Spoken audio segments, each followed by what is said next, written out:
Speaker, my dear colleagues, I am Chinyere Igwe. I represent Port Harcourt Federal Constituency of Silver State. Mr. Speaker, desperate times require desperate measures.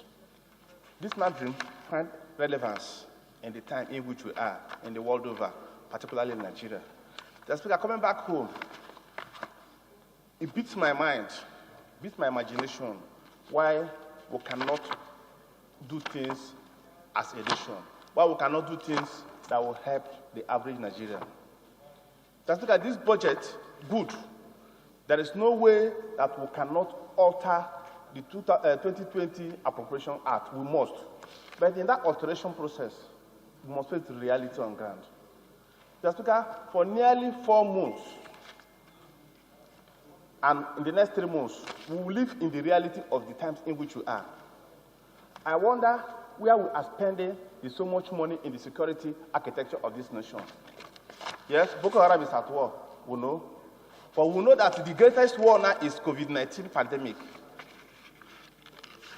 The huge allocation to the security apparatus, for me, is not necessary. Because what we are talking about now, we are no longer fighting the physical war. Yes, we need to buy arms. We have been buying arms every day, arms and ammunition every day. For instance, what are we budgeting 115 billion, Office of the National Security Advisor for at this point in time? When we should be talking about the health care of our people. When we should be talking about returning our children back to school. Mr. Speaker, some of the intervention agencies, or some of the agencies of government, we know that they have not functioned. Where are they going to undertake the recurrent expenses? The international airwave is shut down for 4 months, and the next 1 or 2 months it will be shut down. Where are the international travel going to take place? Where are the international convention going to take place? Almost all organizations have postponed those activities from 2020 to 2021, but the other arm of government has, using their own words, padded these agencies. That Speaker is wrong.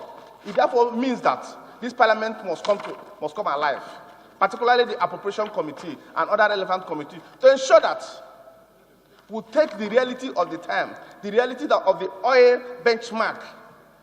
$25 per barrel is not realistic in the next few months.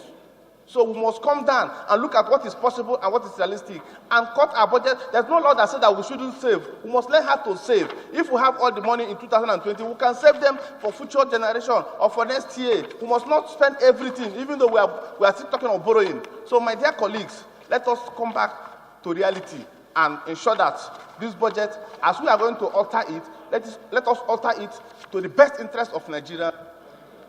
Thank you.